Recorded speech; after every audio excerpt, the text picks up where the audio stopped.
Good morning, and thank you very much for inviting me to share some thoughts with you. Let me start with an apology. Unbelievably, this morning, traffic jam in two different points in Delhi, showing the keenness with which people are out and about. But that held me back by about 10 minutes, and I had to reach late here. So, apologies on that.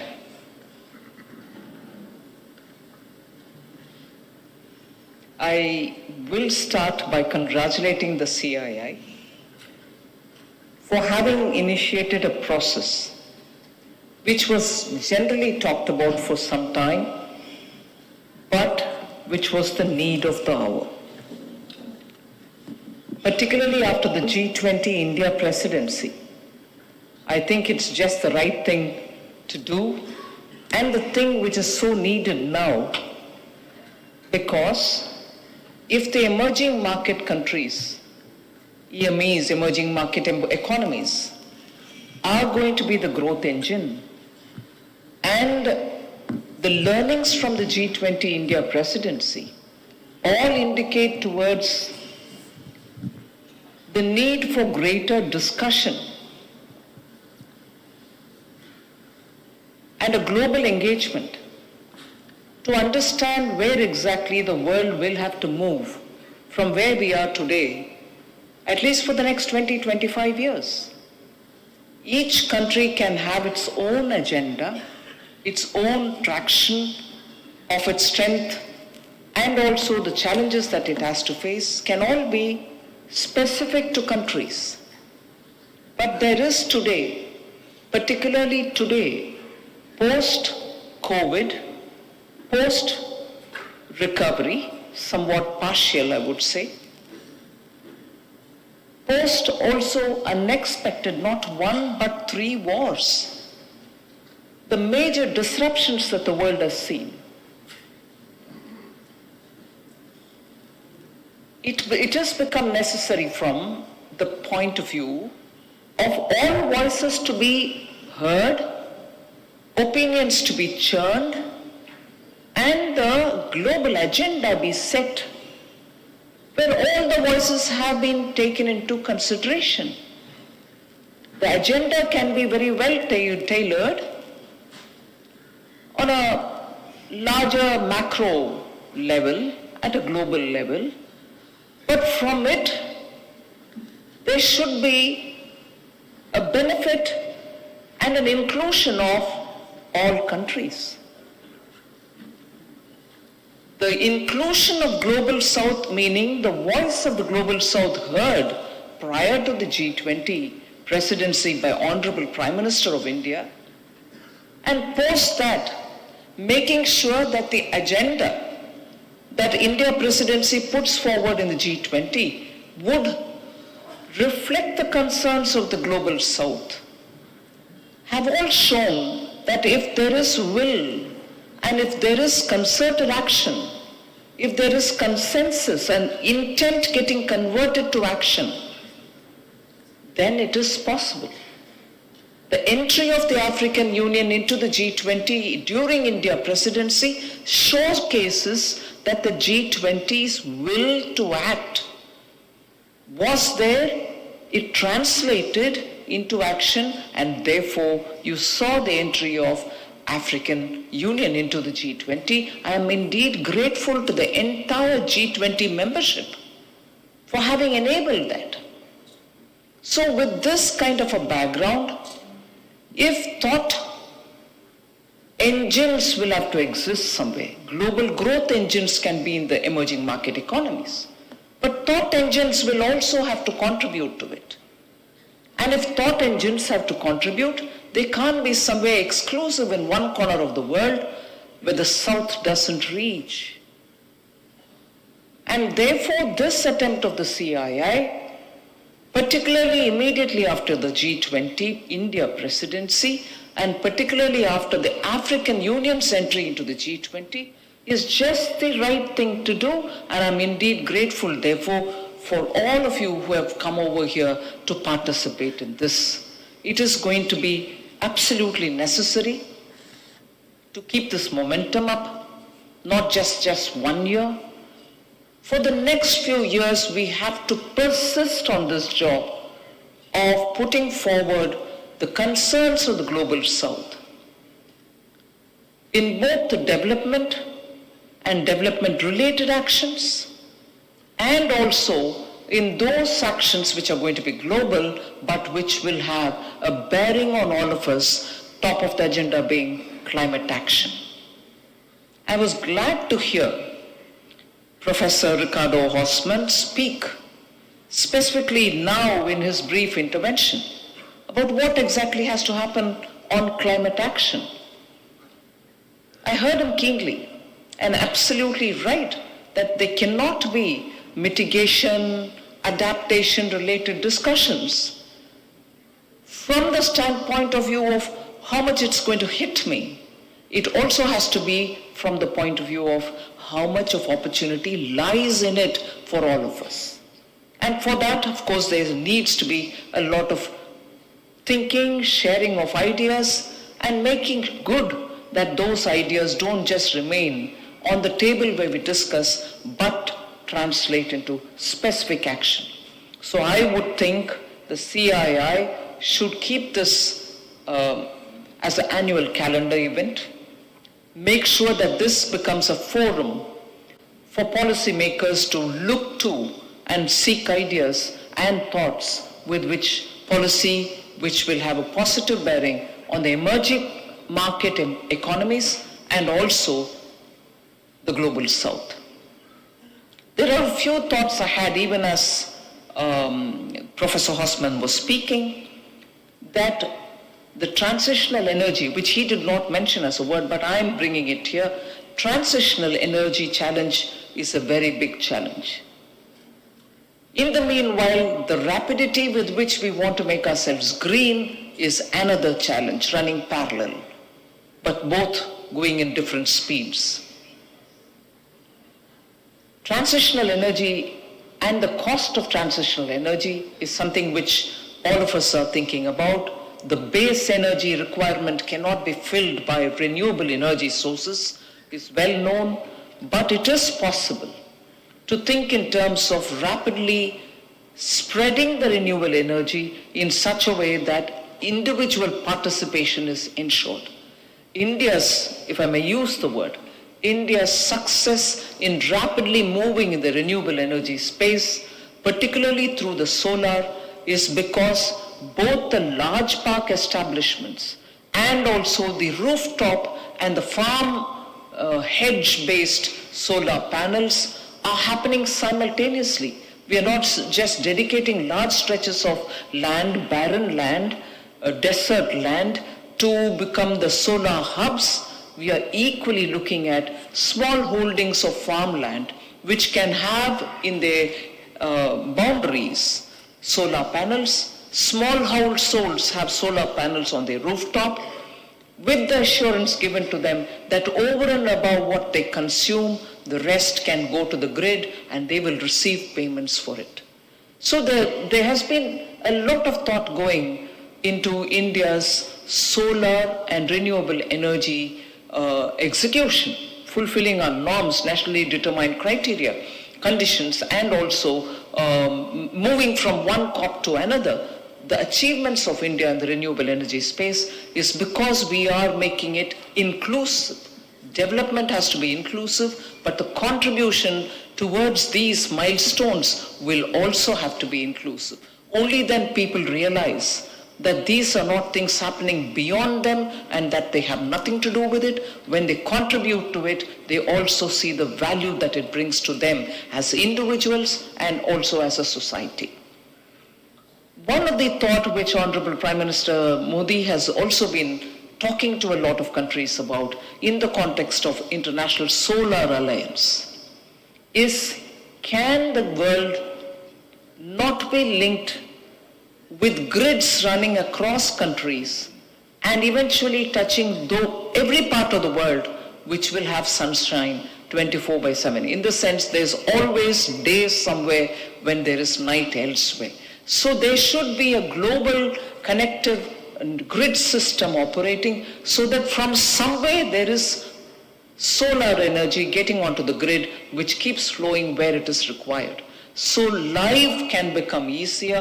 The International Solar Alliance's approach to have a global grid connectivity, about which I'm glad I have had conversation with Ajay Banga, the World Bank president, to see if that can be done in parts so that eventually we are able to link it all up.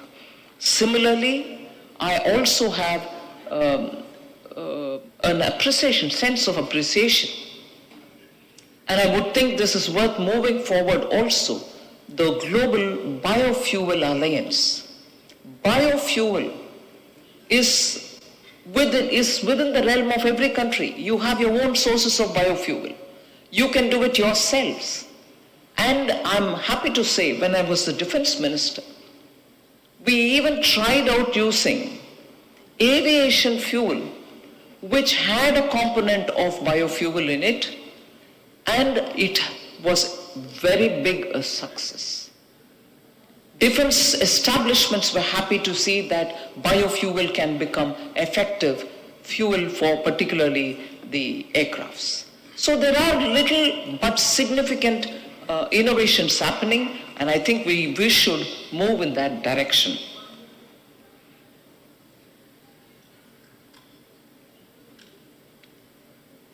I'll expand on just one more thing, because I said we should have a think engine, not just a growth engine in the global south. Think engine also reflecting the concerns and achievements of the emerging market economies, because it is the various innovative ways with which the emerging markets that have attempted to keep the economy buoyant post the COVID, which have made them stand out as real triggers of growth post-COVID. And therefore it's worth picking up one or two of those achievements and benefiting from it, so that the engines are truly the fast-going engines which can pull the entire global growth bogies which are waiting to move forward. One such a thing from India is the digital technology adoption. It is one thing that the government had invested and created the infrastructure required for the digital world. Whether you used it for communication, whether it was being used for marketing, whether for health and health service provision, or whether it was financial technology which was being used for inclusion in the financial world. We have proved that not only our innovations work, but they have been rapidly scaled up and adapted by people who live in the far-flung areas, by women, by semi-literate people. So India's digital achievements, which were very much showcased during the G20 presidency, stand out as an example for two things. One, for inclusion, and inclusion without corruption.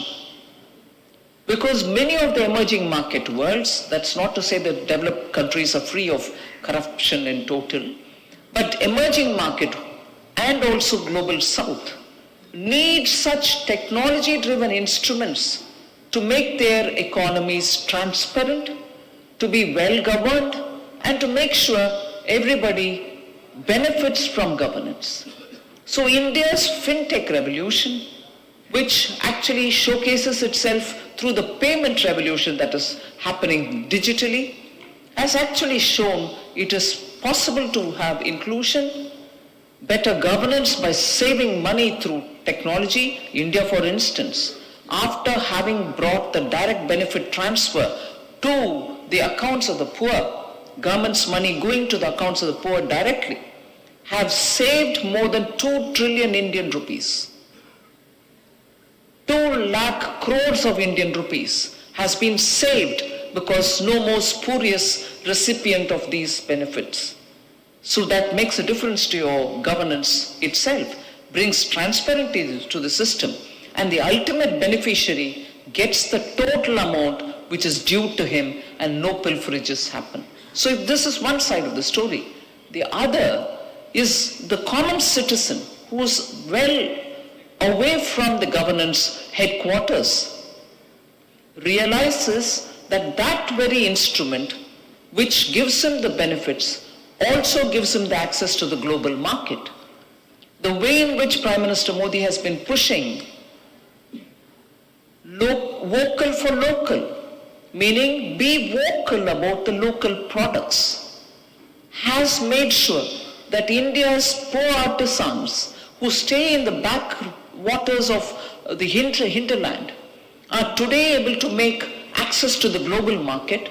And just around Deepavali, which is a big festival for India, their sales have touched about 1.5 lakh crores.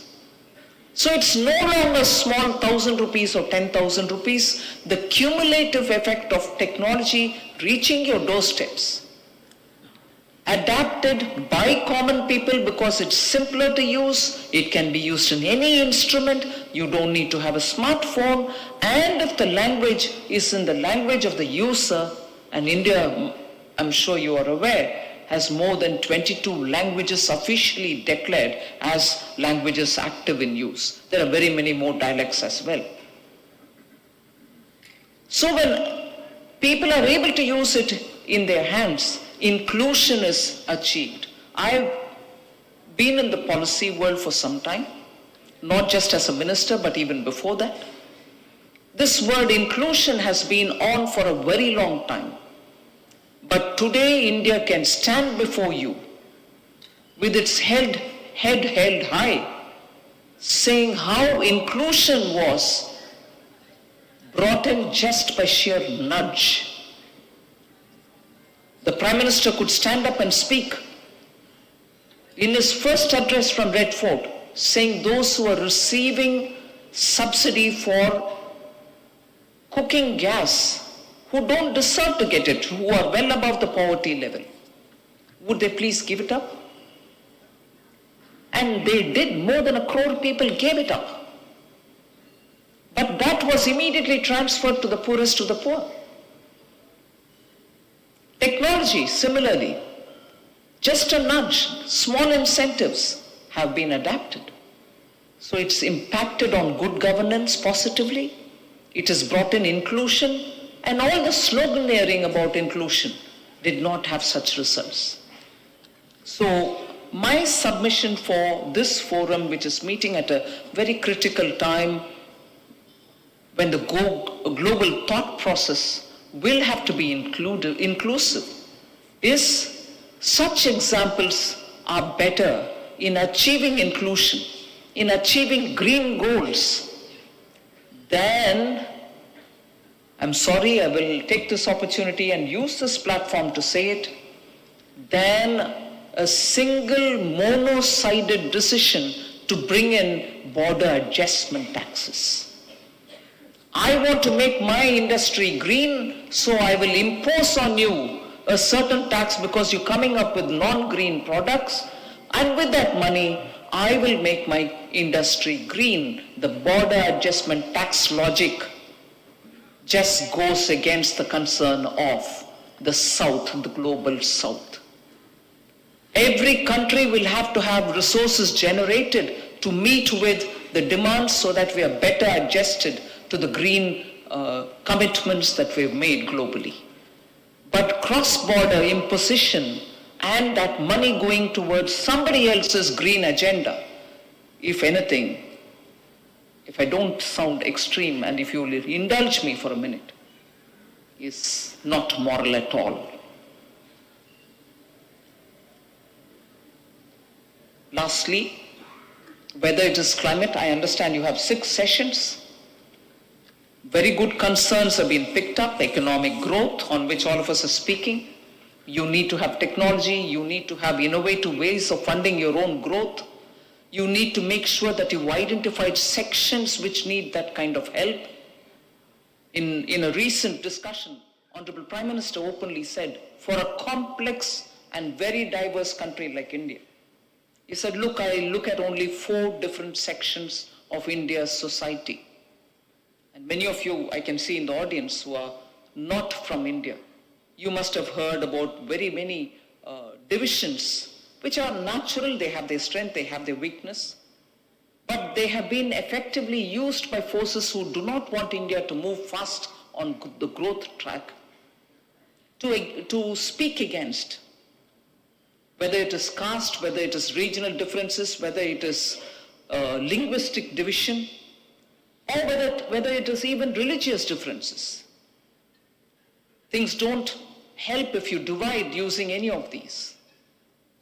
So the Honorable Prime Minister has given, and I'm saying this today because it is necessary for us to understand that every aspect of India's growth will have to be addressed, and that is what is making delivery possible to the last person who's waiting there saying, I need some help from the government. And therefore, from the point of view of Prime Minister Modi, it was only the poorest of the poor as one group who needs immediate attention for all kinds of governmental support. The farmer, because he produces everything, that which not just you, but the entire globe requires. Look at the insecurity that the wars have brought on us on food security matters. Total insecurity. Will I get my grain? Will there be enough food on the table at home? Will the supplies come from those war-affected countries? Do we need this?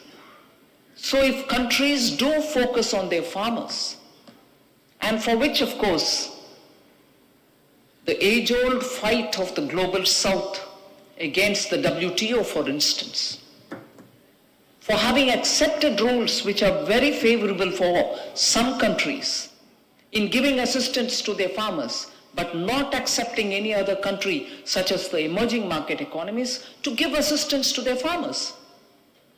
The globe needs food, not just India. The globe needs food, not just the Indian poor. And if only these restrictions were not on India, we would have served the world with adequate food grains, and I'm sure many other emerging markets would have also done. These are the things on which global interaction like this will have to address. So the 4 categories I've said, the poor, the farmer, the youth, they want a world better than what we have seen. And therefore the youth's concern will have to be heard. They'll have to be given support for education, for skilling, for upskilling, and finding the right kind of environment, either to be self-employed or to find a job in a company or in some institution. And the last one, which I'm very grateful to the Prime Minister, to women. So the 4th category, not in that order, in any order, women. We need more women in policy making. We need more women in businesses. We need more women in the boardrooms. We need more women even on the shop floors. Today, India, in the rural hinterland, is giving drone techniques to women, supplying them with drones so that they can go to the field and undertake more healthier practices, such as spraying the fertilizer on the leaves rather than enriching with pesticides the soil, which is now going deep into the grounds, poisoning our waters. So the women, the drone Didis, as I can use this expression, are the ones who are going to deliver the villages to take care of Mother Earth, to produce more crops, and be the ones who are going to be mastering the technology for maintaining and operating the drones in the villages for agricultural purposes. So I understand I've taken too much of your time, but effectively the points that I want to place before you is that this institution or this arrangement should become a calendar event. It should churn out thoughts for the global south and also for the rest of the world. You should be the ones who set the agenda for the next 25 years so that the world moves on the right direction and doesn't fall into such serious concerns as war, as epidemic, where we are not able to help one another, or run for vaccines from one country to another, and so on. Countries can benefit by adapting technology into policy making. So thank you again, Professor Hosman, for being here and talking to us. Thanks, CII, for having taken this initiative. And thanks to every one of you who have come here and who would enrich this conversation and make it possible for the world to hear from you about what we need to do in the next decades. Thank you very much.